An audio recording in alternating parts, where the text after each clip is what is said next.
പേര് നിഷ കെ ഹമീദ്, സ്ഥലം തിരുവല്ലയാണ്. ഞാൻ യൂണിവേഴ്സിറ്റി ഓഫ് ക്രൗൺ ഡയറക്ടറാണ്. കുറച്ച് ആളുകൾക്കൊക്കെ അറിയാം.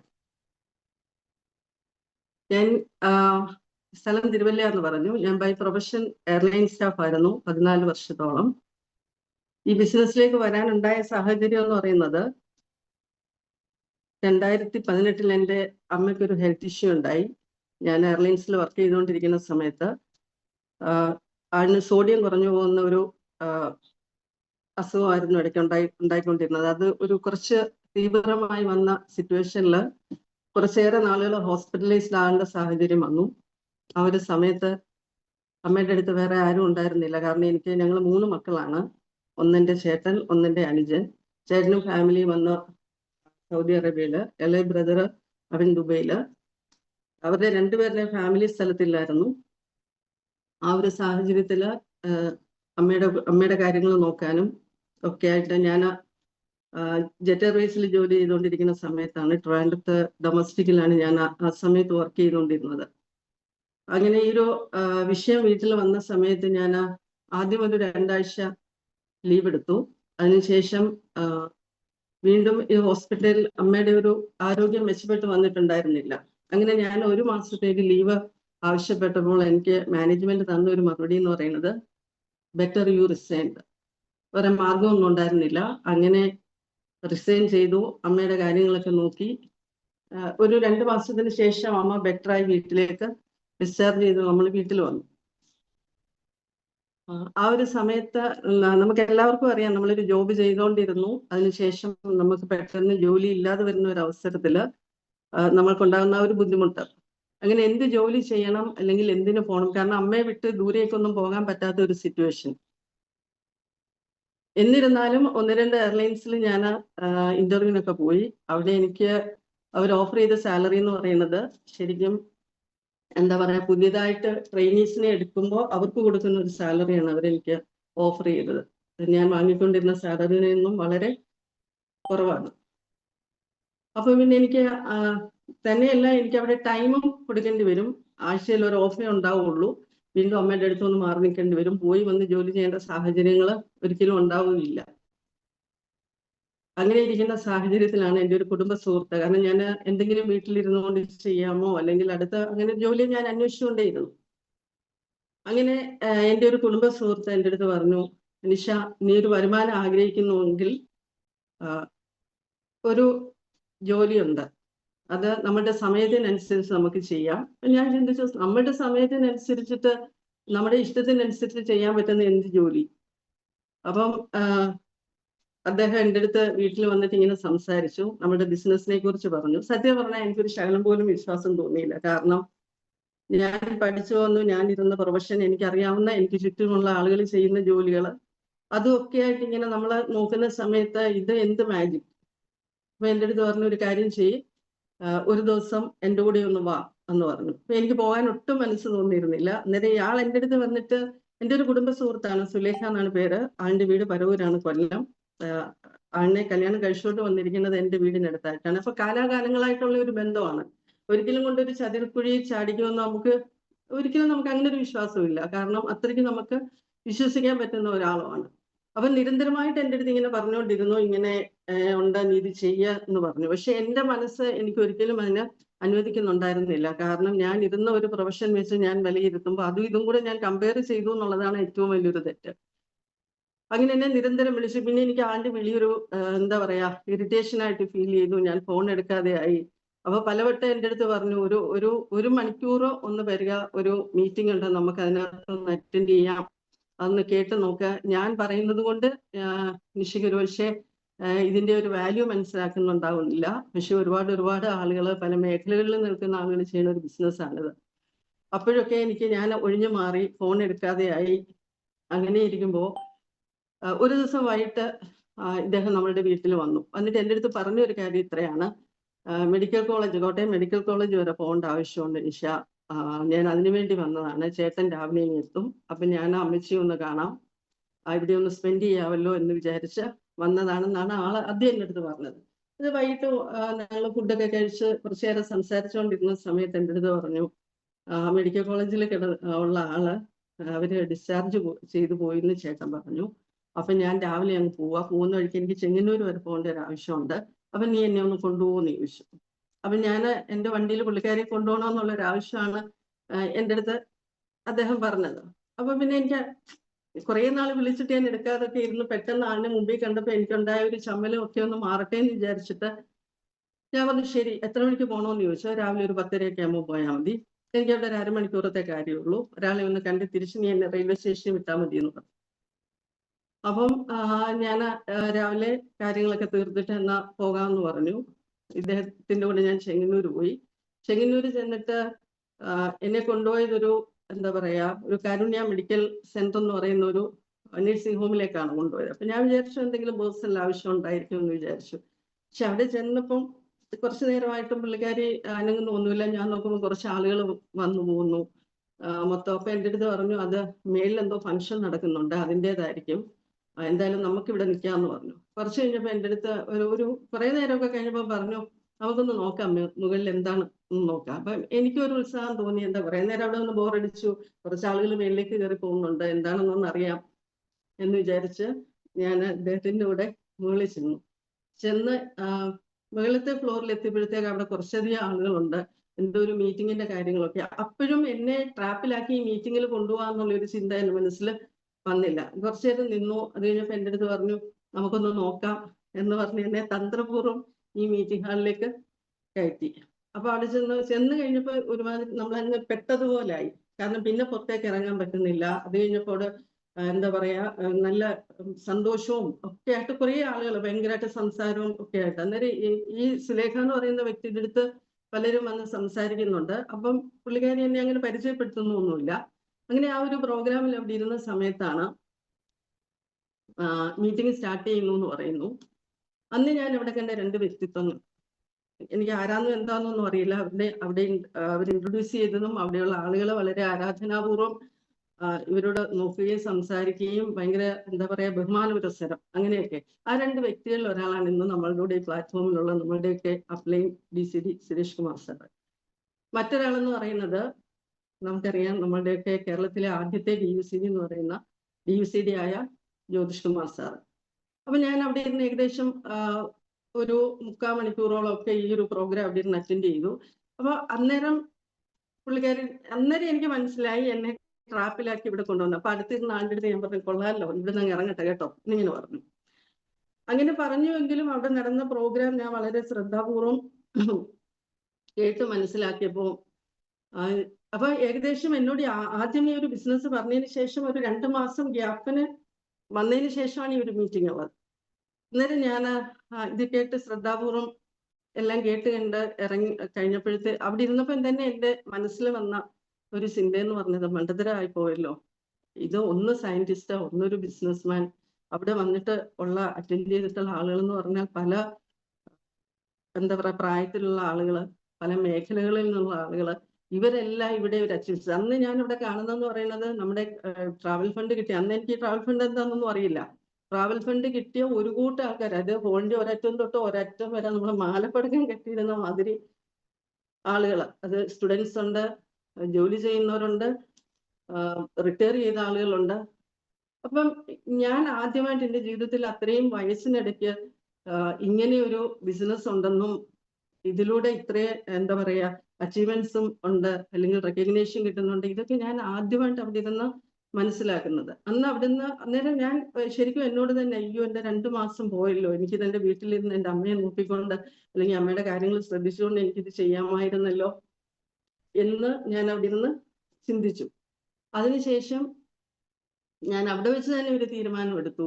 എന്തായാലും ഞാൻ കേട്ടിടത്തോളം ഇവിടെ ഇൻവെസ്റ്റ്മെന്റ് ഒന്നുമില്ല, നമുക്ക് നഷ്ടപ്പെടാനൊന്നുമില്ല, എന്നാൽ ഒരു കൈ നോക്കാം എന്ന ഒരു തീരുമാനം എടുത്തുകൊണ്ടാണ് ഞാൻ അന്ന് ആ മീറ്റിംഗ് കഴിഞ്ഞിട്ട് വീട്ടിലേക്ക് എത്തിയത്. അപ്പം അങ്ങോട്ട് പോകുന്ന സമയത്ത് ഒന്നും അറിയാതെ എവിടേക്ക് പോകുന്നു, ഒരാൾ വിളിച്ചുകൊണ്ട് ആളിനൊരു ഹെൽപ്പിന് വേണ്ടി പോകുന്നു എന്നുള്ളൊരു മാനസികാവസ്ഥയോടെ പോവുകയും അവിടെ ചെന്ന് മീറ്റിംഗ് ഹാളിൽ കയറി ഇതെന്നെ ട്രാപ്പിലാക്കിയെന്ന് വന്നപ്പം എൻ്റെ മനസ്സിൽ തോന്നിയ ഒരു ദേഷ്യവും ഒരു ഇറിറ്റേഷനും ഒക്കെ പാടെ മാറി. കാരണം ഞാൻ അവിടെ നിന്ന് വരുമ്പോൾ എൻ്റെ ലൈഫിൽ എനിക്ക് രക്ഷപ്പെടാൻ പറ്റുന്ന ഒരു കാര്യം ഞാൻ കേട്ടിട്ട് അതിനൊരു തീരുമാനം എടുത്തിട്ട് വരാനായിട്ട് എനിക്കന്ന് സാധിച്ചു. അപ്പൊ വീട്ടിൽ വന്നു കഴിഞ്ഞപ്പോഴത്തേക്ക് ഞാൻ തിരിച്ചു വരുന്ന വഴിക്ക് തന്നെ സുലേഖയുടെ അടുത്ത് ഞാൻ ചോദിച്ചു, ഇതിപ്പം നമ്മൾ എങ്ങനെയാ ചെയ്യുക? അപ്പൊ പറഞ്ഞു, ഒന്നും അറിയണ്ട, അതിനുള്ള കാര്യങ്ങളൊക്കെ ഞാൻ ചെയ്തു തരാം. നിഷ ചെയ്യാനൊരു തീരുമാനം, ഈ ഒരു ബിസിനസ്സിലേക്ക് വരണമെന്നൊരു തീരുമാനം നിഷ എടുത്തുവെങ്കിൽ അതാണ് ഏറ്റവും നല്ലത് എന്ന് പറഞ്ഞിട്ട് പിന്നെ പുള്ളിക്കാരി എനിക്ക് കുറച്ച് അഡ്വൈസ് ഒക്കെ തന്നു. നിഷ ഇങ്ങനെ വയ്യാതിരിക്കുകയല്ലേ, അപ്പം ദൂരെയൊക്കെ പോകാൻ പറ്റുമോ? അപ്പം എന്നോട് അന്ന് കുറച്ച് സപ്ലിമെന്റിന്റെ കാര്യമൊക്കെ പുള്ളിക്കാർ പറഞ്ഞു. അപ്പൊ അതെല്ലാം ഞാൻ പിന്നെ ഈ ഒരു മീറ്റിംഗ് അറ്റൻഡ് ചെയ്തതിന് ശേഷം പിന്നെ കേട്ടതൊക്കെ ഞാൻ വളരെ ശ്രദ്ധിച്ച് കേട്ട് മനസ്സിലാക്കി. അപ്പം വീട്ടിൽ വന്നിട്ട് പുള്ളിക്കാർ പോകുന്ന സമയം എൻ്റെ അടുത്ത് പറഞ്ഞു, ഞാൻ 2 ദിവസം കഴിഞ്ഞ് വരാം, എൻ്റെ കൂടെ ഒരു നമ്മൾ കണ്ട സാറിനെ കൂടെ കൂട്ടി ഇതെങ്ങനെയാ ചെയ്യുന്നതെന്നുള്ളത് പറഞ്ഞു തരാമെന്ന് പറഞ്ഞു. ഓ ആയിക്കോട്ടെ എന്ന് പറഞ്ഞു. അതിനുശേഷമാണ് ഞാൻ സുരേഷ് സാറിനെ പേഴ്സണലായിട്ട് സുലേഖയുമായിട്ട് മീറ്റ് ചെയ്യുകയും ഞാൻ എന്താണ് എങ്ങനെയാണ് ഈ ബിസിനസ് ബിൽഡ് ചെയ്തെടുക്കേണ്ടതെന്നും ഒക്കെയുള്ള കാര്യങ്ങൾ സാർ എനിക്ക് പറഞ്ഞു തന്നു. എൻ്റെ വീട്ടിൽ വെച്ച് തെറ്റ് തന്നെയായിരുന്നു. അപ്പൊ അങ്ങനെ സംസാരിച്ച സമയത്ത് സാർ കുറെ കാര്യങ്ങളൊക്കെ എൻ്റെ അടുത്ത് പറഞ്ഞു. ജ്യോതിഷ് സാറിന്റെ കാര്യവും കുറെ ആളുകൾ അച്ചീവ് ചെയ്ത കാര്യങ്ങളും ഇതിന്റെ ഫ്യൂച്ചറായിട്ടുള്ള വരാൻ പോകുന്ന കാര്യങ്ങളെ കുറിച്ചും ഒക്കെ സാറ് ഈ ബിസിനസ്സിലേക്ക് വന്നപ്പോൾ ഉണ്ടായിരുന്ന സ്ട്രഗ്ലിങ്ങും ഇന്ന് ആ ഒരു സ്ട്രഗ്ലിങ് മാറിയ ഒരു അവസ്ഥയും ഇതെല്ലാം എൻ്റെ വീട്ടിൽ എൻ്റെ അമ്മയുടെ പ്രസൻസിൽ സാർ ഇതെല്ലാം എന്നെ പറഞ്ഞ് മനസ്സിലാക്കി. അപ്പൊ ആ സമയത്ത് ഞാൻ സാറിന് ചോദിച്ച ഒരു ക്വസ്റ്റ്യൻ എന്ന് പറയുന്നത്, ഓക്കെ ഞാനിത് എഗ്രി ചെയ്യുന്നുണ്ട് സാർ, പക്ഷെ എനിക്ക് അറിയേണ്ട ഒരു കാര്യം എന്ന് പറഞ്ഞാൽ, അല്ലെങ്കിൽ സാർ എനിക്ക് തരേണ്ട ഒരു കമ്മിറ്റ്മെന്റ് എന്ന് പറയുന്നത്, ഞാൻ സാറിൻ്റെ അടുത്ത് ചോദിക്കാൻ പോകുന്നത്, ഞാൻ ജെറ്റിൽ നിന്ന് റിസൈൻ ചെയ്യുന്ന സമയത്ത് എനിക്ക് കിട്ടിയ സാലറി 42,000 ആണ്. അപ്പം ഈ ഒരു ബിസിനസ്സിൽ എനിക്ക് ആ ഒരു സാലറി ബ്രേക്ക് ചെയ്യാനായിട്ട് എനിക്ക് എത്ര സമയം എടുക്കും, ഞാൻ എന്തൊക്കെ ചെയ്യണം എന്നുള്ളത് ചോദിച്ചു. അന്നേരം അദ്ദേഹം എൻ്റെ അടുത്ത് പറഞ്ഞൊരു മറുപടി, ഈ ബിസിനസ് ബിൽഡ് ചെയ്തെടുക്കാനായിട്ട് ഒരു സിസ്റ്റമാണ്. അപ്പൊ ആ ഒരു സിസ്റ്റത്തിൽ നിന്നുകൊണ്ട് ഒരു 3 months 90 days നമ്മൾ പറയുന്നത് പോലെ നിശ കാര്യങ്ങളൊക്കെ ചെയ്താൽ ഈ ഒരു സാലറി ബ്രേക്ക് ചെയ്യാനായിട്ട് പറ്റുമെന്ന് പറഞ്ഞു. അപ്പൊ ആ സമയത്ത് എനിക്ക് സംശയമൊന്നും തോന്നിയില്ല. ശരി, കാരണം എന്താണെന്ന് വെച്ചാൽ എനിക്ക് അറിയാൻ വയ്യാത്ത ഒരു മേഖല, ഇതിന്റെ ഒരു സിസ്റ്റം എന്ന് പറയുന്നത് ഒരു ട്രാക്ക് ഉണ്ടല്ലോ, ആ ട്രാക്ക് നമ്മൾ മനസ്സിലാക്കിയാൽ എനിക്ക് എൻ്റെ വരുമാനം എനിക്ക് കിട്ടുമല്ലോ എന്ന് മാത്രം ചിന്തിച്ച് അന്ന് ഞാൻ സൈനപ്പ് ചെയ്തതിന് ശേഷം സാറിൻ്റെ അടുത്ത് 90 days ഓഫർ ചെയ്തു. പക്ഷെ എന്നെ സംബന്ധിച്ചിടത്തോളം ഞാൻ 60 days കൊണ്ട് 44,000 ഇൻകം വാങ്ങി ആ ഒരു സാലറി ബ്രേക്ക് ചെയ്തിരുന്നു. അപ്പം ഞാൻ ബിസിനസ്സിൽ വന്നതിന്റെ ഫസ്റ്റ് മന്ത് തന്നെ ഞാൻ ഇന്നത്തെ നമുക്ക് ഈ പ്ലാറ്റ്ഫോമിൽ ഇരിക്കുന്ന എല്ലാവർക്കും അറിയാം നമുക്ക് ഈ ബിസിനസ് എങ്ങനെയാണ്, പുതിയതായിട്ടുള്ള ആളുകളുണ്ടെന്ന് എനിക്ക് അറിഞ്ഞുകൂടാ, ബാക്കി എല്ലാവർക്കും അറിയാം നമുക്ക് ഇതിനകത്ത് കിട്ടുന്ന അച്ചീവ്മെന്റ്സും കാര്യങ്ങളൊക്കെ. അതുകൊണ്ട് തന്നെയാണ് ഞാൻ പറയുന്നത്, ഞാൻ ഫസ്റ്റ് മന്ത് തന്നെ ബ്രോൺസ് ആവാതെ എൻ്റെ കൂടെ വന്ന ഒരാളെ ബ്രോൺസ് ആക്കിക്കൊണ്ട് ഞാൻ സിൽവർ എന്ന് പറയുന്ന ഒരു പൊസിഷനിലേക്ക് എത്തിയിട്ട് അവിടെ ഞാൻ 4,00,000 രൂപയ്ക്ക് മേലെ എനിക്ക് ആ മാസം കിട്ടിയായിരുന്നു. അപ്പൊ അവിടെ എനിക്ക് വീണ്ടും വർക്ക് ചെയ്യാനായിട്ടുള്ള ഒരു പ്രചോദനം ഉണ്ടായി. വല്ലാത്ത എന്താ പറയാ, അതിന്റെ കാരണം എന്താന്ന് ചോദിച്ചാല്, ഞാൻ നിന്നിരുന്ന ഒരു മേഖലയിൽ നിന്ന് വ്യത്യസ്തമായിട്ട് ഈ ഒരു മേഖലയിലേക്ക് വന്നപ്പോ ഇവിടെ ഒരുപാട് ആളുകളെ പരിചയപ്പെടാനായിട്ട്, പുതിയ പുതിയ ആളുകളെ. ഞാൻ ചെയ്ത ഫീൽഡ് എന്ന് പറയുന്നത് എന്താ പറയുക, ഇമിഗ്രേഷനിലായിരുന്നു. ആളുകൾ വരുന്നു, അവരുടെ പാസ്പോർട്ട് നോക്കി ചെയ്യേണ്ട കാര്യങ്ങൾ ചെയ്യുന്നു. വരുമ്പോൾ ഗുഡ് മോർണിംഗ് മാം അല്ലെങ്കിൽ ഗുഡ് മോർണിംഗ് സർ, അല്ലെങ്കിൽ ഏത് സമയത്താണോ എൻ്റെ ഷിഫ്റ്റ് അതിനനുസരിച്ചിട്ട് അവരോട് ഗുഡ് മോർണിംഗ് അല്ലെങ്കിൽ ഗുഡ് ഈവനിങ് അല്ലെങ്കിൽ ഇത് പറഞ്ഞു കാര്യങ്ങൾ ചെയ്യുന്നു, പോകുന്നു. എനിക്ക് ഒരാളുമായിട്ടുള്ള ഒരു പരിചയം, കാരണം എൻ്റെ കൂടെ വർക്ക് ചെയ്തവരെ പോലും ശരിക്കും പറഞ്ഞാൽ ഞാൻ ഓരോ പേരുകൾ പോലും ഇപ്പോൾ ഓർക്കുന്നില്ല, കാരണം ആരുമായിട്ടും ഒരു കണക്ടിവിറ്റി ഇല്ല നമുക്ക്. അപ്പം ഇവിടെ വന്നപ്പോൾ ഉള്ള ഒരു വ്യത്യാസം എന്ന് പറയുന്നത് ഒരുപാട് ആളുകളെ പരിചയപ്പെടുകയും പുതിയ പുതിയ ആളുകളെ, അപ്പോൾ വല്ലാത്തൊരു എന്താ പറയാ ഒരു അറ്റ്മോസ്ഫിയർ എനിക്കിവിടെ ഫീൽ ചെയ്തു. കാരണം ഞാൻ അമ്മയ്ക്ക് സുഖമില്ലാന്ന് കേട്ടപ്പോൾ തന്നെ പകുതി ജീവൻ പോയി. അതിനുശേഷം അമ്മയുടെ ഒരു ഹെൽത്തിന്റെ ഇതൊക്കെ കണ്ടിങ്ങനെ, കാരണം ഓർമ്മയായ കാലം തൊട്ട് നല്ല എനർജറ്റിക് ആയിട്ട് എല്ലാ കാര്യങ്ങളും ചെയ്ത്, വീട്ടിൽ കാര്യങ്ങളൊക്കെ ചെയ്ത്, മക്കളുടെ കാര്യങ്ങളും നോക്കി, ഓടിപ്പാഞ്ഞ് സ്കൂളിൽ പോയി അവിടെ കുറെ കുട്ടികളെ കാര്യങ്ങളൊക്കെ നോക്കി തിരിച്ചു വന്നു. അങ്ങനെ എനർജറ്റിക് ആയിട്ട് നടക്കുന്ന എൻ്റെ അമ്മ വയ്യാതൊരു ബെഡിലായ ഒരു സമയം ശരിക്കും പറഞ്ഞാല് മരണതുല്യമാണ് എന്നെ സംബന്ധിച്ചിടത്തോളം. എനിക്ക് അങ്ങനത്തെ ഒരു ഫീൽ ആയിരുന്നു. അപ്പൊ അവിടുന്ന് എൻ്റെ മൈൻഡ് ഒന്ന് ചേഞ്ച് ചെയ്തത് ഈ ഒരു അസോസിയേഷനാണ്. അപ്പൊ ഈ ബിസിനസ്സിൽ ആദ്യം ഞാൻ ഞാൻ ജോയിൻ ചെയ്തതിന് ശേഷം ഞാൻ അറ്റൻഡ് ചെയ്ത കമ്പനിയുടെ ഒരു പ്രോഗ്രാമാണ് PIP എന്ന് പറയുന്നത്. നിങ്ങൾക്ക് എല്ലാവർക്കും അറിയാം. അത് പെരുമ്പാവൂരാണ്. അപ്പൊ സാർ എൻ്റെ അടുത്ത് പറഞ്ഞു, ഇങ്ങനെ കമ്പനിയുടെ ഒരു പ്രോഗ്രാം ഉണ്ട് നിഷ, പെരുമ്പാവൂരാണ്, വരാനായിട്ടുള്ള ബുദ്ധിമുട്ടുണ്ടാവും, രാവിലെ ഇത്ര സമയം തൊട്ട് വൈകിട്ട് ഇത്ര സമയം വരെ വൈകിട്ട് വീട്ടിൽ പോകാം എന്ന് പറഞ്ഞു. അപ്പോഴും എനിക്ക് വീട്ടിൽ നിന്ന് ആളുണ്ട് നമ്മുടെ വീട്ടുകാര്യങ്ങളൊക്കെ നോക്കാനായിട്ട്. അപ്പൊ ഞാൻ ചിന്തിച്ചു, ഞാൻ ഈ ഒരു ബിസിനസ്സിലേക്ക് വന്നപ്പം എനിക്ക് ഇതിനകത്തുനിന്ന് വരുമാനവും വേണം, അങ്ങനെയെങ്കിലും ഇതിന് വേണ്ടുന്ന കാര്യങ്ങൾ. സാറിന് ഫസ്റ്റ് ഞാൻ കൊടുത്ത കമ്മിറ്റ്മെന്റ് എന്ന് പറയുന്നത് എന്താ പറയാ, ഈ സിസ്റ്റത്തിൽ നിൽക്കാന്നുള്ളതാണ്. അപ്പൊ സിസ്റ്റത്തിന്റെ പാർട്ടാണല്ലോ മീറ്റിംഗ് എന്ന് പറയുന്നത്. അപ്പൊ അങ്ങനെ ഞാനും ഈ സുലേഖയും എന്ത് ചെയ്തു, വേറെ ഒരു 3 പേരെ കൂടെ എൻ്റെ വണ്ടിയിൽ കയറ്റിയിട്ട് രാവിലെ പെരുമ്പാവൂരിൽ വന്നു. ഇതേപോലത്തെ ഒരു അന്തരീക്ഷം, ചാറ്റമഴ. അപ്പൊ അങ്ങനെ ഞാൻ അവിടെ ചെന്നിട്ട് പെരുമ്പാവൂര് സഭ അവിടെ ഇറങ്ങി, അവിടെ ചെന്ന് വണ്ടി നിർത്തി ഇറങ്ങി ചെല്ലുമ്പോഴത്തേക്ക് അവിടെ ആളുകൾ ഇങ്ങനെ വന്നുകൊണ്ടേയിരിക്കുന്നു, മീറ്റിങ്ങിന് ഇങ്ങനെ വന്നുകൊണ്ടേയിരിക്കുന്നു. അപ്പൊ എൻ്റെ സെക്കൻഡ് മീറ്റിംഗ് ആണത്. അപ്പൊ ഞാൻ ഇങ്ങനെ അങ്ങോട്ട് ചിലപ്പോൾ സാർ ഇങ്ങനെ ഫ്രണ്ടിൽ നിൽപ്പുണ്ട്. അപ്പൊ നമുക്ക് അവിടെ ഇവിടുന്ന് പോകുമ്പോൾ ആകെ അറിയാവുന്ന സാറിനെ മാത്രമേ ഉള്ളൂ. അപ്പൊ വണ്ടി ഇറങ്ങി ഇങ്ങനെ ചെല്ലുമ്പോഴത്തേക്ക് ഞാൻ സാറ് അവിടുന്ന് ഇങ്ങനെ ചിരിച്ചിങ്ങനെ നോക്കി. അപ്പൊ അടുത്ത് ചെന്ന സാറിനെ വിഷ് ചെയ്തു. അപ്പോഴത്തേക്ക് സാറ് എന്നെ പരിചയപ്പെടുത്തിയ ഒരു ഫാമിലി ഉണ്ട്. ഞാൻ ഇപ്പോഴും എൻ്റെ കണ്ണിൽ ഇങ്ങനെ മായാതെ നിൽക്കുന്നു. ഒരു കപ്പിൾ, അത് എന്താ പറയാ, ചിരിച്ച മുഖത്തോടെ. ആക്ച്വലി അന്നത്തെ ആ ചിരി ഇന്നും ആ ചിരി അങ്ങനെ തന്നെ. അത് മറ്റാരും നമ്മുടെ സാർ ആൻഡ് സൗമ്യമ്മയോടാണ് സാറിനെ പരിചയപ്പെടുത്തിയെന്ന്. അപ്പൊ അന്ന് ഡയമണ്ട് ഡയറക്ടർ ആയിരുന്നു എനിക്ക് തോന്നുന്നു. അന്ന് ആണ് പ്രവീൺ സാറിന്റെ VIP ഞാൻ ആദ്യമായിട്ട് അറ്റൻഡ് ചെയ്യും. അവിടെ ഇരിക്കുമ്പോൾ അന്ന് എനിക്ക് തോന്നുന്നു ആ ഹോളിൽ നിറയെ ഒരു 200-300ഓളം ആളുകൾ ഉണ്ടായിരുന്നു. അന്നാണ് എന്താ പറയാ, കമ്പനിയുടെ നമ്മുടെ 7 സ്റ്റെപ്സ് ഇത് ചെയ്താൽ മതി ബിസിനസ്സിൽ. അപ്പം അതും കൂടെ ആയപ്പോഴത്തേക്ക് എന്തുവാണെങ്കിലും ഇത് എന്നെ കൊണ്ട് പറ്റും, ഇതിന്റെ ടോപ്പിലെത്താൻ പറ്റും എന്ന് തന്നെ എനിക്ക് അങ്ങനെ ഒരു വിശ്വാസം ഉണ്ടായിരുന്നു. അപ്പൊ അന്നും ഇതുപോലെ ഇത്രയും ആളുകൾ ഈ ഒരു ബിസിനസ്സിൽ ഉണ്ടെങ്കിൽ എന്തുകൊണ്ട് ഇത്രയും കാലം ഞാൻ അറിയാത്ത ഒരു മേഖലയായി പോയല്ലോ എന്നുള്ള ചിന്ത അന്നും ഉണ്ടായിരുന്നു. അപ്പൊ അവിടുന്ന് ആ VIP അറ്റൻഡ് ചെയ്തിട്ട് വന്നിട്ട് ബിസിനസ്സാണ് ആ മാസം ബ്രോൺസ്, ഒരാളെ ബ്രോൺസ് ആക്കിക്കൊണ്ട് ഞാൻ സിൽവർ ആയത്. അതിനുശേഷം ഞാൻ 2ാമത്തെ മാസമാണ് ഗോൾഡ് ആയത്. നേരത്തെ ഞാൻ പറഞ്ഞതുപോലെ എൻ്റെ സാലറി ബ്രേക്ക് ചെയ്യുകയൊക്കെ ചെയ്തു. പിന്നെ അതിനുശേഷം ഡയമണ്ട് ആയി, ക്രൗൺ ആയി. എൻ്റെ 10 മാസം കൊണ്ട് ക്രൗൺ ആയി.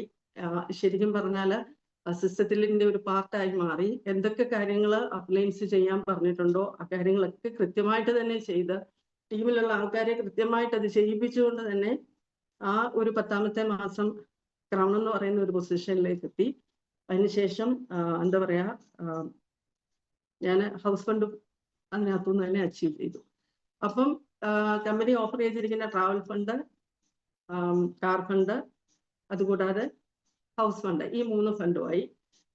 അങ്ങനെ ക്രൗൺ ആയ സമയത്താണ് ഇതുപോലെ എന്താ പറയാ, ഞങ്ങളൊരു വിന്നിംഗ് ടീമിന്റെ ഒരു ഫാമിലി റിയൂണിയൻ അറ്റൻഡ് ചെയ്യാനായിട്ട് ഞങ്ങൾ ഇവിടുന്ന് കുറച്ച് ലീഡേഴ്സ്, സാറൊക്കെ ഉൾപ്പെടെ ഞങ്ങള് ഡൽഹിയിൽ പോയി. ഡൽഹിയിൽ ചെന്ന ത്യാഗരാജ സ്റ്റേഡിയം, അവിടെ ഞങ്ങൾ ഇവിടുന്ന് ഫ്ലൈറ്റിലാണ് എല്ലാവരും കൂടെ പോയത്. അതും ഒരു വേറിട്ട അനുഭവമായിരുന്നു. അവിടെ ചെന്ന് എന്താ പറയാ, സ്റ്റേഡിയത്തിൽ ചെന്നപ്പോഴത്തേക്ക് പൂഴി നുള്ളിയിട്ട താഴെ പോകില്ല, അതുപോലെ ആളുകൾ. അപ്പോൾ ബിസിനസിന്റെ വേറൊരു മുഖം അവിടെ കണ്ടു. അവിടെ എന്ന് പറഞ്ഞാൽ ആ ഒരു 10,000 ആൾക്കാരുടെ മുമ്പിൽ റെക്കഗ്നേഷൻ കിട്ടി.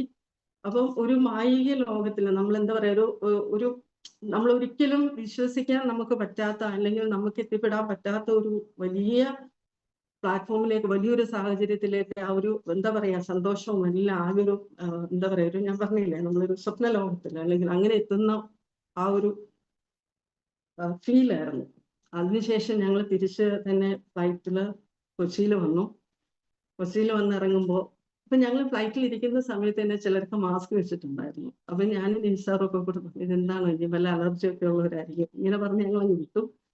പക്ഷെ ഞങ്ങൾ നാട്ടിൽ വന്ന് ഇറങ്ങിയതിന്റെ ഒരു 9-ാം തീയതിയാണ്, മാർച്ച് 9-നാണ് നമ്മൾ നാട്ടിൽ വന്ന് ഇറങ്ങുന്നത്. ഇറങ്ങിക്കഴിഞ്ഞ് ആണ് അറിയുന്നത് നമ്മുടെ കോവിഡ് എന്ന് പറയുന്ന ആ ഒരു എന്താ പറയാ ഭീകരമായ ഒരു അവസ്ഥയുടെ ആരംഭമായിരുന്നു. അപ്പൊ ഞങ്ങൾ എല്ലാവരും ഭയങ്കര എക്സൈറ്റ്മെന്റോടുകൂടി ഇവിടെ വന്നിട്ട് അടുത്ത 3 മാസം കൊണ്ട് നമ്മൾ നമ്മുടെ ഇൻകം ഷൂട്ട് ചെയ്ത് ഇത്ര, അല്ലെങ്കിൽ അങ്ങനത്തെ ഒരു വലിയ തീരുമാനങ്ങളിലൂടെയാണ് ഞങ്ങൾ എല്ലാവരും വന്നിറങ്ങിയത്. പക്ഷെ വന്നിറങ്ങിയ സമയത്ത് പറഞ്ഞതുപോലെ ഞങ്ങൾ എല്ലാവരും ലോക്ക്ഡായി 3 months. ആ ഒരു കോവിഡിന്റെ ഭീകരത നിങ്ങൾക്ക് എല്ലാവർക്കും അറിയാം, ഞാനത് എക്സ്പ്ലെയിൻ ചെയ്യേണ്ട കാര്യമില്ല. അപ്പൊ അങ്ങനെ വന്ന സമയത്ത് അയ്യോ നമുക്കൊന്നും ചെയ്യാൻ പറ്റുന്നില്ല. 3 മാസം നമ്മൾ ലോക്കിങ് എന്താ പറയാ, അങ്ങനെ അങ്ങ് വീട്ടിലായി പേടിച്ചു. കാരണം ഒന്നാമത് എനിക്ക് സുഖമില്ലാത്ത ഒരു അമ്മയുണ്ട് വീട്ടില്. എനിക്ക് പുറത്തോട്ട് ഇറങ്ങിയാൽ തിരിച്ചു വന്നാൽ അതിനെ ഇത് ബാധിക്കുമോ, ഇങ്ങനത്തെ ഒരു വലിയ എല്ലാം അയ്യോ എല്ലാം പോയോ അങ്ങനത്തെ ഒരു വിഷമമായിരുന്നു നമുക്ക്. പക്ഷെ അതിനെയൊക്കെ നമ്മൾ അതിജീവിച്ചു അല്ലെ, അതിജീവിച്ചു. നമ്മുടെ സപ്ലിമെന്റ്സിനെ കുറിച്ച് അതിന്റെ പ്രാധാന്യം നമ്മൾ ഏറ്റവും കൂടുതൽ മനസ്സിലാക്കിയതും ആ ഒരു കാലഘട്ടത്തിലാണ്. അപ്പൊ ഒരു മാസമൊക്കെ മെല്ലെ ആ സമയത്താണ് നമ്മൾ ഈ പറഞ്ഞതുപോലെ ഈ ഒരു ഡിജിറ്റൽ പ്ലാറ്റ്ഫോമിലേക്ക് കടന്നത്. എവരിഡേ നമുക്ക് മീറ്റിംഗ് ആയിരുന്നു 11 മണിക്ക്. അപ്പൊ ആ മാസങ്ങളിലൊക്കെ നമുക്ക് ഉണ്ടായിട്ടുള്ള ബിസിനസിന്റെ അച്ചീവ്മെന്റ്സും ഒക്കെ നമ്മൾ റെക്കഗ്നേഷൻ ഒക്കെ കൊടുക്കുന്നത് ഓൾ കേരള ഈ ഒരു ഡിജിറ്റൽ പ്ലാറ്റ്ഫോമിലായിരുന്നു. അതും വേറിട്ടൊരു അനുഭവമായിരുന്നു. പക്ഷെ ഒരു മാസം മാത്രമേ ഞാൻ അങ്ങനെ വീട്ടിൽ അങ്ങനെ ഇരുന്നുള്ളൂ. എന്നെ സംബന്ധിച്ചിടത്തോളം എനിക്ക് ഇത് എന്താ പറയാ, എന്റെ ബ്ലഡില്ല, എനിക്കിത് ബിസിനസ് ചെയ്തേ മതിയാവുള്ളൂ. അങ്ങനെ പിന്നെ ഞാൻ വീട്ടിൽ എന്റെ ബ്രദേഴ്സും ഒക്കെ ആയിട്ട് ആലോചിച്ചിട്ട് എന്ത് ചെയ്തു, ഞാൻ മെല്ലെ പുറത്തിറങ്ങി. അത് ഇറങ്ങിയത് എങ്ങനെയാണെന്ന് ചോദിച്ചാൽ ഹെൽത്ത് സപ്ലിമെന്റിന്റെ, കാരണം എല്ലാവർക്കും അറിയില്ല, പലയിടത്തും ഭയങ്കരമായിട്ട് ചെക്കിംഗ് ആണ്. കാരണം അനാവശ്യമായിട്ടുള്ള യാത്ര, ലോക്ക്ഡൌൺ, ഒരു സ്ഥലത്തു നിന്ന് വേറൊരു സ്ഥലത്തേക്ക് പോകാൻ വയ്യ, അങ്ങനത്തെയൊക്കെ കാര്യങ്ങളൊക്കെ നിങ്ങളെല്ലാവരും അനുഭവിച്ചറിഞ്ഞ കാര്യങ്ങളാണ്. പക്ഷെ ആ സമയത്തും ഞാനൊരു സെക്കൻഡ് മന്ത് ഒക്കെ ആയപ്പോഴത്തേക്കും മെല്ലെ സപ്ലിമെന്റ്സ് ഒക്കെ എടുത്ത് നമ്മുടെ ടാഗും ഒക്കെ വെച്ചിട്ട് ഹെൽത്ത് കെയർ സപ്ലിമെന്റ് എന്താ പറയാ സപ്ലൈ ചെയ്യാനെന്നുള്ള രീതിയിൽ എനിക്ക് തോന്നുന്നു ആ കാലഘട്ടത്തിൽ ഏറ്റവും കൂടുതൽ ചെക്കിങ് അനുഭവിച്ചത് പലയിടത്തു നിന്ന്. എനിക്കാണ്, ഞാനന്ന് തൃപ്പൂണിത്തുറ പോകും, കടുത്തുരുത്തി പോകും, എല്ലാം എനിക്ക് ടീമുള്ള സമയമാണ്. എവിടെയൊക്കെ എന്നെ വിളിക്കുന്നു, അന്ന് ഞാൻ ഓർക്കുന്നുണ്ട് തൃപ്പൂണിത്തുറയിലെ എൻ്റെ സ്റ്റാഫ് ഡയറക്ടർ തിരുവാങ്കുളത്ത് ഉള്ളിലേക്ക് നീങ്ങിയ ഒരു SNDP-യുടെ ഒരു ഹാള്, ആരും എങ്ങും എത്തിപ്പിടിച്ചു വരില്ല. അവിടെ ആ ടൈമിൽ നമ്മൾ 30 പേരുടെ മീറ്റിംഗ് നടത്തുമായിരുന്നു. അപ്പൊ അങ്ങനെ ഞാൻ ഏറ്റവും കൂടുതൽ എന്താ പറയാ പോലീസുകാരുടെ ചെക്കിങ്ങും ഒക്കെ അനുഭവിച്ച് ആ സമയത്ത് എനിക്ക് തോന്നുന്നു തിരുവല്ലയിൽ ഞാൻ ആ സമയത്ത് ഒരു ടീം ക്രിയേറ്റ് ചെയ്തു. എനിക്ക് ആ സെക്കൻഡ് മന്തും തേർഡ് മന്തും ഒക്കെ നിറച്ച് അച്ചീവേഴ്സ് ഉണ്ടാകുമായിരുന്നു, ടീമിലുണ്ടായിട്ടുണ്ട്. അവരുടെയൊക്കെ റെക്കഗ്നേഷൻ നമ്മൾ കൊടുക്കുന്ന ഡിജിറ്റൽ പ്ലാറ്റ്ഫോമിലായിരുന്നു. അതന്നെയല്ല മറ്റൊരു രസം എന്ന് പറഞ്ഞാൽ ആ സമയത്ത് എന്നെ എന്താ പറയുക ചെക്കിങ്ങിൽ പിടിച്ചിട്ടുള്ള 3 പോലീസുകാരെ ഞാൻ എൻ്റെ ഡിസ്ട്രിബ്യൂട്ടേഴ്സ് ആക്കിയായിരുന്നു കോട്ടയത്ത് വെച്ചിട്ട്. ഇങ്ങനത്തെ കുറെ കാര്യങ്ങളൊക്കെ അങ്ങനെ പോയിട്ടുണ്ട്. അപ്പൊ ഞാൻ പറഞ്ഞു വന്നത്, ഇപ്പൊ ഞാൻ അതിനുശേഷം എന്താ പറയാ ട്രാവൽ ഫണ്ടിലൂടെ തായ്ലൻഡിൽ നമ്മൾ എല്ലാവരും കൂടെ തായ്ലൻഡിൽ പോയിട്ടുണ്ട്. പിന്നെ കാർ ഫണ്ട് അച്ചീവ് ചെയ്തിട്ട് ഒരു എന്താ പറയുക അർബൻ ക്രൂയിസർ 12 ലക്ഷം രൂപ വിലയുള്ള ഒരു അർബൻ ക്രൂയിസർ ഞാൻ എടുത്തു. ഏറ്റവും വലിയ സന്തോഷം എന്ന് പറഞ്ഞാൽ ഈ ഏപ്രിൽ 21 ആയപ്പോഴത്തേക്ക് എൻ്റെ വണ്ടി ഫ്രീ ആയി. ഫിനാൻസ് എല്ലാം ക്ലോസ് ചെയ്ത് 5 വർഷത്തേക്കുള്ള ഫിനാൻസ് ആയിരുന്നു, 20,000 വെച്ചിട്ട് അതിന്റെ എല്ലാം തീർന്നു. ഇപ്പൊ ആ ഒരു കാര്യത്തിൽ ടോട്ടലി ഞാൻ ഫ്രീ ആണ്. അപ്പൊ പറഞ്ഞു വന്ന എന്താന്ന് ചോദിച്ചാൽ ഈ ബിസിനസ് നമുക്ക് ആർക്കും ചെയ്യാവുന്ന ഒരു ബിസിനസ്സാണ്. പക്ഷെ സിമ്പിൾ ആണോ എന്ന് ചോദിച്ചാൽ സിമ്പിൾ ആണ്, ചെയ്തെടുക്കുക എന്ന് പറയുന്നത് അത്ര എളുപ്പമല്ല. അങ്ങനത്തെ ഒരു ബിസിനസ്, ഇതൊക്കെ നിങ്ങൾക്ക് എല്ലാവർക്കും അറിയാവുന്ന കാര്യം.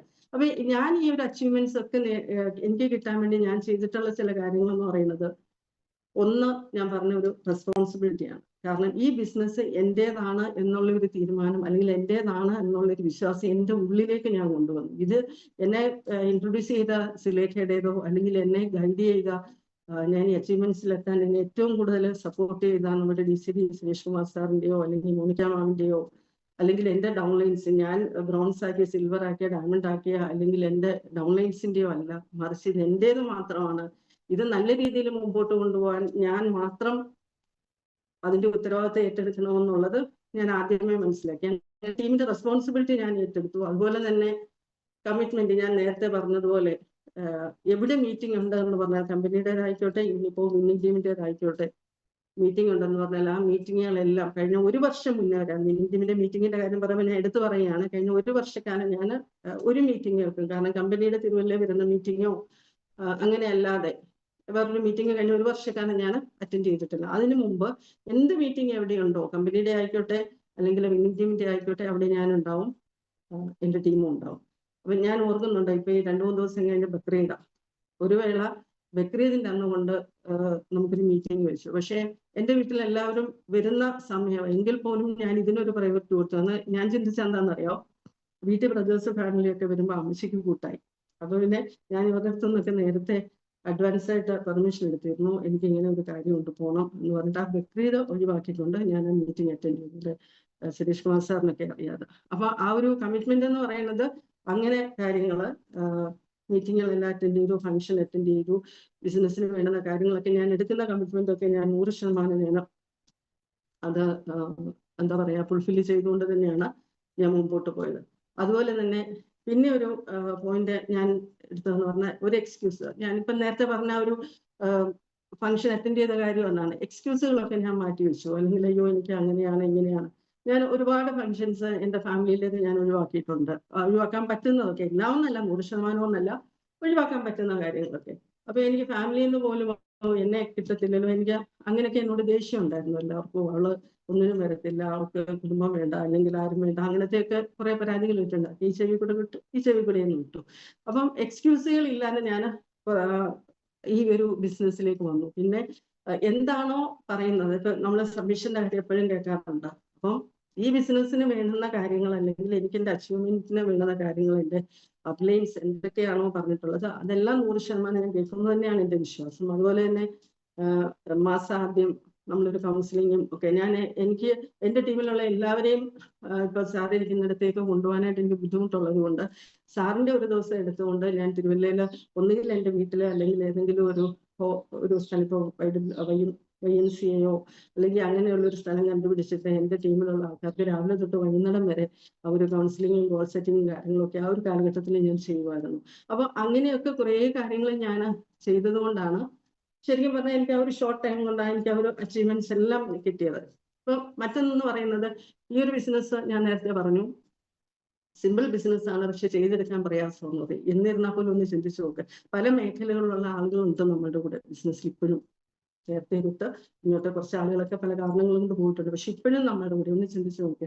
ഇപ്പം നമ്മുടെ ഈ പ്ലാറ്റ്ഫോമിൽ ഇരിക്കുന്നതിൽ സജിചേച്ചി, നമ്മുടെ കേരളത്തിലെ ആദ്യത്തെ ലേഡി UCD എന്ന് പറയുന്ന സജിചേച്ചി എന്താ പറയാ, എനിക്ക് ശരിക്കും പറഞ്ഞാൽ ഒരു ഇൻസ്പിറേഷൻ ആയിരുന്നു സജിചേച്ചി. ഞാൻ കേട്ടിട്ടുള്ളത് സജിചേച്ചി ആ ഒരു 6 LOB എടുത്തിട്ട് ക്രൗൺ ആയ ഒരു വ്യക്തിയാണ്, നിസ്സാരമായിട്ടുള്ള ഒരാളല്ല. ഞാൻ കോതമംഗലത്ത് ഒരു പ്രോഗ്രാമിന് ചെല്ലുന്ന സമയത്താണ് സജിചേച്ചിയുടെ ഒരു ക്രൗൺ അന്ന് അവിടെ അനൗൺസ്മെന്റ് ചെയ്യുന്നതും അന്ന് അവിടെ ഉണ്ടായ ആ ഒരു ആഘോഷാരവും ഒക്കെ സത്യം പറഞ്ഞാൽ ഇപ്പോഴും എന്റെ ചെവിയിലുണ്ട്. അത് അന്നത്തെ ആ ഒരു സന്തോഷം ആൾക്കാർ സജിചേച്ചി എല്ലാവരും കൂടെ കൂടി, അത് വല്ലാത്തൊരു അനുഭവമായിരുന്നു. അപ്പൊ സജിചേച്ചി ആ ഒരു ഇതിൽ 6 LOB ഒക്കെ വാങ്ങാൻ സജിചേച്ചി ശരിക്കും പറഞ്ഞാല് ബസ്സിലും ഓട്ടോറിക്ഷയിലും ഊബർ വിളിച്ചിട്ടും ഒക്കെ അങ്ങനെ ചെയ്ത ഒരാളാണ്. അപ്പൊ എന്നെ സംബന്ധിച്ച് ഞാൻ ഈ ബിസിനസ്സിൽ ഒരു ബസ്സിൽ കയറി ഒന്നും പോയിട്ടില്ല, കാരണം എൻ്റെ കയ്യിൽ കാറുണ്ടായിരുന്നു. അതുകൊണ്ട് എനിക്ക് യാത്ര സുഖമാണ്. അപ്പൊ സജിചേച്ചി ശരിക്കും പറഞ്ഞാൽ എത്രയോ സ്ട്രഗിൾ ചെയ്തല്ലേ ഈ ഒരു ബിസിനസ് ചെയ്തെടുക്കണം എന്നുള്ള ഒരു അഭിനിവേശം, അല്ലെങ്കിൽ അതുകൊണ്ടാണ് ആ സജിചേച്ചി അത്രയും എന്താ പറയാ സ്വന്തം ബിസിനസ്സായിട്ട് കണ്ടതുകൊണ്ടും എക്സ്ക്യൂസ് മാറ്റി വെച്ചതുകൊണ്ടും കമ്മിറ്റ്മെന്റ് ഉള്ളത് കൊണ്ടും ഒക്കെയാണ് സജിചേച്ചി മോഡി നടന്ന അങ്ങനെ വർക്ക് ചെയ്തത്. അപ്പൊ ശരിക്കും പറഞ്ഞാൽ നമ്മൾ സല്യൂട്ട് ചെയ്യേണ്ട ഒരു വ്യക്തിയാണ് സജിചേച്ചി. പിന്നെ നമ്മുടെ നിജു സാർ മെഡിക്കൽ ഫീൽഡിലായിരുന്നു, 17 വർഷം ജോലി ചെയ്തു. ഇതൊക്കെ നമുക്കറിയാവുന്ന കാര്യമാണ്. അദ്ദേഹവും ഈ പറഞ്ഞതുപോലെ ഞാൻ ഈ പറഞ്ഞ പോയിന്റ്സ് എല്ലാം അതേപടി അത് റെസ്പോൺസിബിലിറ്റി ഏറ്റെടുത്തും അങ്ങനെയൊക്കെയാണ് അദ്ദേഹം ഈ ഒരു വലിയ ഹ്യൂജ് ടീമിനെ, എത്രയോ ആളുകൾ അദ്ദേഹത്തിന്റെ കൂടെ ഉണ്ട്. എനിക്കറിയാം 10-11 ഗ്രൗണ്ട്സും ഒക്കെ. പെരുമ്പാവൂർ നമ്മളൊരു ഫംഗ്ഷന് ചെല്ലുന്ന സമയത്ത് നിസാറിന്റെ ടീമേ ഉള്ളൂ. അതുപോലെ എല്ലാം ഗ്രൗണ്ട്സും അതുപോലുള്ള എന്താ പറയുക സ്റ്റാർ ലെവലിന് മേളിലുള്ള ആളുകൾ. അപ്പൊ ഇവരെല്ലാം ഈ ബിസിനസ് ബിൽഡ് ചെയ്തെടുത്തത് അവനവന്റെ ബിസിനസ് ആയിട്ട് കണ്ടതുകൊണ്ട് മാത്രം. അതുപോലെ ഇപ്പം നമുക്കറിയാം നമ്മുടെ ഫാദർ മാറ്റിയൊക്കെ വരാൻ അല്ലേ, അതും ഞാൻ ഈ പറഞ്ഞു വന്നത് പല മേഖലയിലുള്ള ആളുകൾ ഉണ്ട് എന്നുള്ളത് നിങ്ങൾക്കറിയാം. എന്നിരുന്നാലും ഞാൻ പറയുകയാണ്, ഞാൻ വളരെ നാളുകൾ കൂടി ഇരുന്നാണ് പ്ലാറ്റ്ഫോമിലേക്ക് വന്നത്. അച്ഛൻ്റെ പ്രൊഫഷൻ എന്നാണെന്നറിയാം അല്ലേ, അച്ഛൻ അതിൽ സക്സസ് ആയി ഡയമണ്ട്. അതുപോലെ ഇവിടെ നമ്മുടെ ക്രൗൺ സന്തോഷി, അതുപോലെ പ്രവീൺ, സുനിൽ മാധവ്, അപ്പൊ ഇതുപോലെ ഒരുപാട് ആളുകൾ ഇപ്പം ഈ പ്ലാറ്റ്ഫോമിൽ ഇരിക്കുന്ന ആളുകൾ എല്ലാവരുടെയും പേര് ഞാൻ പറയാത്തത് കൊണ്ട് എൻ്റെ അടുത്ത് ഒന്നും തോന്നില്ല. ഞാൻ സമയക്കുറവ് ഒത്തുകൊണ്ട് ഞാൻ പറയും, ഈ ആളുകളെല്ലാം വിജയിച്ചിട്ടുണ്ടെങ്കിൽ അതിന് ഒരൊറ്റ കാരണമേ ഉള്ളൂ, ആ റെസ്പോൺസിബിലിറ്റി ഏറ്റെടുത്തത് കൊണ്ടും എക്സ്ക്യൂസ് ഇല്ലാതെ പ്രവർത്തിച്ചത് കൊണ്ടും കമ്മിറ്റ്മെന്റ്, ഇങ്ങനെയുള്ള കാര്യങ്ങൾ കൊണ്ട് മാത്രമാണ് ഇവരൊക്കെ ശരിക്കും പറഞ്ഞാൽ സക്സസ് ആയത്. അപ്പൊ ഈ പ്ലാറ്റ്ഫോമിലുള്ള പുതിയ ആളുകൾ എപ്പോഴും മനസ്സിലാക്കേണ്ട ഒരു കാര്യമാണ്, എപ്പോഴും ചിന്തിക്കുകയോ അവരിങ്ങനെയായി അവരങ്ങനെ. നമ്മളെല്ലാം ഒരുപോലെ, പല പ്രൊഫഷനിൽ നിന്ന് വന്നെങ്കിൽ ഈ ബിസിനസ്സിൽ നമ്മളെല്ലാവരും ഒരുപോലെയാണ്, ഒരേ ആളുകളാണ്. കാരണം 5 to 16% അവിടെ വരെ ഉള്ളൂ. പിന്നെ ബാക്കി നമ്മൾ എത്രത്തോളം ഇതിന്റെ ടോപ്പിൽ നമ്മൾ എത്തണമെങ്കിൽ അത്രത്തോളം നമ്മളുടെ ഒരു എന്താ പറയാ അർപ്പണ മനോഭാവം, അല്ലെങ്കിൽ നമ്മളിത് ചെയ്തെടുക്കണം, നമുക്കിത് ആവശ്യമാണ്, ഇത് എൻ്റെ സ്വന്തം ബിസിനസ്സാണ്, എൻ്റെ സ്വപ്നങ്ങളെ സാക്ഷാത്കരിക്കാൻ ഇത് മാത്രമേ ഇന്നുള്ളൂ എന്നുള്ള എന്താ പറയാ ആ ഒരു തീരുമാനം, അല്ലെങ്കിൽ ആ ഒരു നിശ്ചയദാർഢ്യം നിങ്ങൾക്കുണ്ടെങ്കിൽ ആർക്കും ടോപ്പിലെത്താം, എവിടെയും എത്താം. കാരണം കമ്പനി പറയുന്നത് സാധാരണ ആൾക്കാരെ ആളുകളെ അസാധാരണമായ ലെവലിലേക്ക് എത്തിക്കുക എന്നുള്ളതാണ്. നമുക്കും അസാധാരണമായ ഒരാളായി മാറാം. ഇക്കാര്യങ്ങൾ മാത്രം ചെയ്താൽ മതി. ഇതിനകത്ത് വേറെ റോക്കറ്റ് സയൻസ് ഒന്നുമില്ല, ഒരു കാര്യങ്ങളും പോലും ഇല്ല. അപ്പം ഇങ്ങനെയൊക്കെ നടക്കുന്ന സമയത്താണ് കഴിഞ്ഞ ഒരു വർഷക്കാലം, അതായത് 2025 ഏപ്രിൽ 30 മുതൽ ഈ ഒരു ഏപ്രിൽ 30 വരെ ഞാൻ ഈ ബിസിനസ്സിൽ നിന്ന് ഒത്തിരി മാറിയിരിക്കുകയായിരുന്നു. കാരണം എൻ്റെ അമ്മയുടെ ആരോഗ്യം വീണ്ടും അന്ന് ഞാൻ ഈ ബിസിനസ്സിൽ ജോയിൻ ചെയ്യുന്ന സമയത്തുണ്ടായിരുന്ന ആ ഒരു ആരോഗ്യത്തിൽ നിന്നും അമ്മ കുറച്ച് മെച്ചപ്പെട്ട് വന്നു. നമ്മുടെ സപ്ലിമെന്റ്സ് ഒക്കെ ഞാൻ നന്നായിട്ട് ഇപ്പം നമ്മുടെ ബാലുസാറിൻ്റെ അടുത്തും രാഘവജിയുടെ അടുത്തും ഒക്കെ ചോദിച്ച് അമ്മയുടെ റിപ്പോർട്ട് കാര്യങ്ങളും ഒക്കെ കൊടുത്തിട്ട് അവർ പറയുന്നത് പോലെ ഡോക്ടേഴ്സിനോട് ഞാൻ പറയും, ഞാൻ എൻ്റെ അമ്മയ്ക്ക് എൻ്റെ റിസ്കിൽ ഞാൻ ഈ സപ്ലിമെന്റ്സ് കൊടുക്കുകയാണ് എന്ന് പറഞ്ഞു. പിന്നെ അവർക്കും സമ്മതിക്കാതെ നിർവാഹമില്ല. അപ്പൊ അങ്ങനെയൊക്കെ കൊടുത്ത് എൻ്റെ അമ്മയുടെ ആരോഗ്യം മെച്ചപ്പെട്ട് ഈ പ്ലാറ്റ്ഫോമിലിരിക്കുന്ന പലരും എൻ്റെ ഇപ്പൊ നിസാറായിക്കോട്ടെ, സുരേഷ് സാറായിക്കോട്ടെയൊക്കെ വീട്ടിൽ വന്നിട്ടുണ്ട്, അമ്മയെ കണ്ടിട്ടുണ്ട്. അമ്മയ്ക്ക് ഇപ്പൊ 87 ഏജ് ആണ്.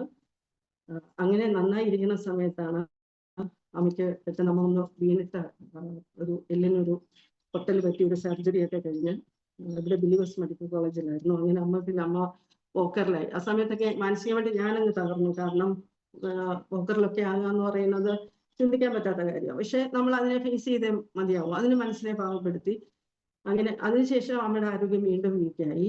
അതിനുശേഷം അമ്മയ്ക്കൊരു H1N1 എന്ന് പറയുന്ന ഒരു പനി വന്നു, സോഡിയം കുറഞ്ഞു. അങ്ങനെ കുറേ ഇഷ്യൂസ് ഒക്കെ ഒന്നിച്ച് വന്നിട്ട് ഏപ്രിൽ 30 മുതൽ 2025 ഏപ്രിൽ 30 വരെ മുതൽ ഏതാണ്ട് നവംബർ അവസാനം വരെ പലവട്ടമായിട്ട് അമ്മ, അതായത് ഒരു 20 ദിവസം അഡ്മിറ്റ് ആവും, 3 ദിവസത്തേക്ക് വീട്ടിൽ വരും, ഡിസ്ചാർജ് ചെയ്ത് വരും, നമുക്ക് വീണ്ടും പ്രശ്നമാവും.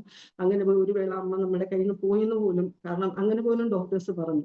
അതിനിടയ്ക്ക് H1N1 ഈ ഒരു പനി വന്നിട്ട് ഒരു മാസം ഐസൊലേറ്റഡ് റൂമിലായി. അമ്മയും ഞാനും മാത്രം പുറത്തോട്ട് ഇറങ്ങാൻ പറ്റാതെ. ആ സമയത്തൊക്കെ അമ്മയുടെ ആരോഗ്യം ക്ഷയിക്കുന്ന സമയത്ത് ഞാൻ മെന്റലി തകർന്നുകൊണ്ടിരിക്കുക. പക്ഷെ പ്രാർത്ഥനയുടെ ഫലമോ എന്തോ എല്ലാം കൊണ്ട് സർവശക്തനായ ദൈവം അമ്മ റിക്കവർ ചെയ്ത് വന്നു. പലരുടെയും പ്രാർത്ഥന എല്ലാം കൊണ്ട് അമ്മ ഇപ്പം വീണ്ടും നല്ലൊരു ആരോഗ്യത്തിലേക്ക് അമ്മ വന്നിട്ടുണ്ട്. അപ്പൊ ആ ഒരു സമയം എനിക്ക് ഈ ബിസിനസ്സിലേക്ക് ഫിസിക്കലി ഇറങ്ങാനായിട്ട് പറ്റിയിട്ടില്ല, ഡിജിറ്റലി ഒന്നും ചെയ്യാനായിട്ട് പറ്റിയിട്ടില്ല.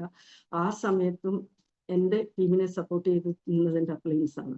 അപ്പൊ ഇവിടുത്തെ ഒരു ബിസിനസ്സിന്റെ പ്രത്യേകത എന്ന് പറഞ്ഞാൽ, നമ്മുടെ മറ്റുള്ള ബിസിനസ്സുകളെ സംബന്ധിച്ചൊരു മാറ്റം എന്ന് പറയുന്നത്, ഇതിലൊരു വ്യത്യാസം എന്ന് പറയുന്നത് ഇവിടുത്തെ ഒരു ടീം വർക്കാണ്. നമുക്ക് എന്ത് പ്രശ്നങ്ങൾ വരുന്നോ അവിടെ നമ്മളെ താങ്ങായി തണലായി നിർത്താൻ നമ്മുടെ അപ്ലൈൻസ് ഉണ്ടാവും. അതൊരു കാര്യമാണ്. ഇപ്പം എന്നെ സംബന്ധിച്ചിടത്തോളം ഞാൻ ഈ ബിസിനസ് ബിൽഡ് ചെയ്തിരിക്കുന്നത് കേരളത്തിൽ മാത്രമല്ല, തമിഴ്നാട്ടിലും ഉണ്ടായിരുന്നു. തമിഴ്നാട്ടിൽ എനിക്ക് ട്രിച്ചി, തഞ്ചാവൂർ, കാഞ്ചീപുരം, പോണ്ടിച്ചേരി, ഇപ്പൊ ലാസ്റ്റ് കോയമ്പത്തൂരുമായിട്ട്. അപ്പം ശരിക്കും നമ്മൾ ഫിസിക്കലി ഒരു അപ്പിയറൻസ് ഇല്ലാതെ വരുമ്പോഴത്തേക്ക് നമുക്ക് അങ്ങനെ ഫിസിക്കലി ഒരു ഗൈഡൻസ് അവർക്ക് കൊടുക്കാതെ വരുമ്പോൾ ഒരു കുറച്ച് സ്ലോ ഡൗൺ ചെയ്യും. അപ്പം അതിൽ നിന്ന് ഇപ്പം ഞാനിത് പറഞ്ഞു വന്നത്, ഇപ്പൊ എൻ്റെ ഒരു ഇപ്പോഴത്തെ എൻ്റെ സന്തോഷം എന്ന് പറയുന്നത്, ഞാൻ ഈ മെയ് മാസം തൊട്ട് ബിസിനസ് വീണ്ടും എന്താ പറയുക സ്റ്റാർട്ട് ചെയ്തു. ഉള്ള ടീമിനെ അവരെ ഞാൻ ടേക്ക് കെയർ ചെയ്യുന്നു. അതുകൂടാതെ എൻ്റെ വീടിനെ ചുറ്റും ഒരു 30 കിലോമീറ്റർ ചുറ്റളവിൽ ഞാനിപ്പം 2-3 ടീം ബിൽഡ് ചെയ്ത് വരുന്നു. അങ്ങനെ ബിസിനസ്സിലേക്ക് ഞാൻ വീണ്ടും തിരിച്ചു പോകുന്നു. അപ്പൊ പോയ തകർച്ചയിൽ നിന്നും ഞാൻ വീണ്ടും തിരിച്ചു വന്നത് ആ ഒരു മനഃശക്തി കൊണ്ടാണ്. കാരണം ഈ ഒരു ബിസിനസ്സിലുള്ള വിശ്വാസമാണ്, അപ്ലയൻസിലുള്ള വിശ്വാസമാണ്, നമ്മുടെ കൂടെ നിൽക്കുന്ന ആളുകളിൽ നമുക്കുള്ള ഒരു വിശ്വാസമാണ്. അപ്പം പറഞ്ഞു തരാനുള്ളത്, ഞാൻ ഒരുപാട് സംസാരിച്ച് പ്രകടിപ്പിക്കുന്നില്ല. എനിക്ക് ഈ പ്ലാറ്റ്ഫോമിൽ ഇരിക്കുന്നവരോട് പറയാനുള്ളത്, ഇന്ന് വരെയുള്ള കാര്യങ്ങൾ എന്തോ ആയിക്കോട്ടെ, നിങ്ങളുടെ ജീവിതത്തിൽ എന്തൊക്കെ സംഭവിച്ചിട്ടുണ്ടോട്ടെ, പക്ഷേ ഈ ബിസിനസ് നമ്മുടെ കൂടെ ഉണ്ട്, നമ്മുടെ അപ്ലയൻസ് നമ്മുടെ കൂടെ ഉണ്ട്. നമ്മുടെ ജീവിതത്തിൽ നമുക്ക് ഏറ്റവും ഏത് ലെവലിൽ നമുക്ക് എത്താനായിട്ട് നമുക്ക് പറ്റുമെന്നുണ്ടെങ്കിൽ അത് ഈ ഒരു ബിസിനസ്സിൽ മാത്രമേ ഉള്ളൂ. മനസ്സർപ്പിച്ച് നമുക്ക് വേണ്ടി നമ്മുടെ ബിസിനസ് ആണെന്നുള്ള രീതിയിൽ നമ്മൾ വർക്ക് ചെയ്താൽ. കാരണം ഞാൻ തുടക്കത്തില് സുരേഷ് സാറിനെ കൊണ്ട് ആദ്യമൊക്കെ പോയത് എൻ്റെ ഫാമിലിയിലൊക്കെയാണ്. അവിടെ ചെന്ന് കഴിഞ്ഞപ്പോഴത്തേക്ക് എനിക്ക് അവിടെ നിന്നുണ്ടായ അനുഭവം എന്താണെന്ന് സുരേഷ് സാറിന് അറിയാം. കരഞ്ഞുകൊണ്ട് ഞാൻ അവിടെ നിന്ന് ഇറങ്ങിയിട്ടുണ്ട്. പക്ഷെ അവിടെ നിന്നും എൻ്റെ ഒരു വാശിയാണ്, എനിക്ക് കാറ് വാങ്ങിയപ്പോൾ പലരും എൻ്റെ അടുത്ത് ഇങ്ങോട്ടേക്ക് വന്നു. ആഹാ കൊള്ളാലോ, എന്തെങ്കിലും ഉണ്ടോ, നേരത്തെ വിചാരിച്ചു എന്തെങ്കിലും ഉടായിപ്പായിരിക്കും എന്ന് വിചാരിച്ചു. അതിനുശേഷം എൻ്റെ ബ്രദേഴ്സും അന്ന് എനിക്ക് എതിരായിരുന്നു, അത് വേണോ എന്നുള്ളതായിരുന്നു. വേറെ എന്തെങ്കിലും നമുക്ക് തുടങ്ങാം, ഒരു ബിസിനസ് എന്തെങ്കിലും ഒരു സ്റ്റാർട്ടപ്പ് എന്നുള്ള രീതി പറഞ്ഞിരുന്നു. പക്ഷെ എനിക്കെന്തോ ഒരു ഇത് മതി എന്നുള്ള ഒരു രീതിയിൽ അവർക്ക് ഒരു ചെറിയ ഇറിറ്റേഷൻ ഉണ്ടായിരുന്നു. പക്ഷെ എൻ്റെ അച്ചീവ്മെന്റ്സിൽ അവരും ഹാപ്പിയാണ്. അപ്പോൾ ഞാൻ പറയുന്നത്, ഒന്ന് ചിന്തിച്ച് നോക്കുക, എന്തെല്ലാം ആളുകൾ എവിടെയെല്ലാം ജോലികൾ ചെയ്യുന്നു. അവർ ഒരാളാണ് എന്തെങ്കിലും ഒരു ഹെൽത്ത് ഇഷ്യൂ വന്നാൽ പിന്നെ അത് ചെയ്യാൻ പറ്റില്ല. ഇവിടെ ഞാൻ ഒരു വർഷക്കാലം മാറി നിന്ന സമയത്തും എന്നെ സപ്പോർട്ട് ചെയ്യാനായിട്ട് എൻ്റെ അപ്ലയൻസും അറിയാവുന്ന ആളുകളെല്ലാം ഉണ്ടായിരുന്നു. അല്ലെങ്കിൽ അതാണ് ഇതിനകത്തുള്ള വ്യത്യാസം. ഇപ്പം ജോലി ചെയ്യുന്ന ആൾക്കാർക്ക് ഒരു ഹെൽത്ത് ഇഷ്യൂ വന്നാൽ പോകാൻ പറ്റില്ല. ഇപ്പൊ എനിക്ക് എന്റെ വീട്ടിൽ തന്നെ എന്റെ സിസ്റ്ററിലോ ആർട്ടിസ്റ്റാണ്, കുറച്ച് സീരിയൽസ് ഒക്കെ ഉണ്ട്. പുള്ളിക്കാരി രാവിലെ 6:30 വീട്ടിൽ നിന്ന് പോയാൽ 10:30 വൈകിട്ട് വരുന്നത്. അത് 15 ദിവസം ടൈറ്റ് ഷെഡ്യൂളാണ്. ഒരു വയ്യാഴിക വന്നാൽ ആ വയ്യാഴിക വെച്ചുകൊണ്ട് വേണം പോയി അഭിനയിക്കാനായിട്ട്. അപ്പം അത്രയും അതുപോലെ എന്റെ രണ്ടാമത്തെ സിസ്റ്ററിലോ എന്ന് പറയുന്നത് ഗവൺമെന്റ് എംപ്ലോയി ആണ്, പൊല്യൂഷൻ കൺട്രോൾ ബോർഡിലെ ജൂനിയർ സയന്റിസ്റ്റ് ആണ്. ലീവേ ഇല്ല, എന്ത് പ്രശ്നം വന്നാലും ഇങ്ങനെ തന്നെ. അപ്പൊ നമ്മളെ സംബന്ധിച്ചിടത്തോളം നമ്മൾ ജോലി ചെയ്യുന്നുണ്ട്, നമ്മളെ ഇപ്പൊ എല്ലാ ഫങ്ഷൻസും അറ്റൻഡ് ചെയ്യുന്നുണ്ട്, നമ്മൾ ഹാപ്പിയാണ്. അപ്പം ഈ ഒരു ബിസിനസ്സിൽ ഉറച്ചു വിശ്വസിക്കുക, നമ്മുടെ ഡ്രീം ഫുൾഫിൽ ചെയ്യുന്നതിന് വരെ പരിശ്രമിച്ചുകൊണ്ടേയിരിക്കുക. എനിക്ക് പറഞ്ഞു തരാൻ ഇതേ ഉള്ളൂ. പിന്നെ പറയാനുള്ള ഒരു കാര്യം എന്ന് പറഞ്ഞാൽ, ഇന്ന് മെയ് 25 അല്ലേ, ഇനി 7 ദിവസം കൂടി ഉള്ളൂ നമ്മുടെ ഈ മാസത്തെ കോഴ്സിങ്ങിന്. അപ്പൊ അതിലേക്ക് എല്ലാവരും ഫോക്കസ് ചെയ്യുക. കാലാവസ്ഥയൊക്കെ മോശമാണ്, എന്നിരുന്നാലും നമ്മുടെ ഒരു ലക്ഷ്യം എന്താണോ അതിലേക്ക് എത്താനായിട്ട് സർവേശ്വരൻ നിങ്ങളെ അനുഗ്രഹിക്കട്ടെ എന്ന് പ്രാർത്ഥിച്ചുകൊണ്ട് നിർത്തുന്നു. എന്നെ കേട്ടതിൽ ഒരുപാട് സന്തോഷം. Thank you so much, thank you so much, thank you so much.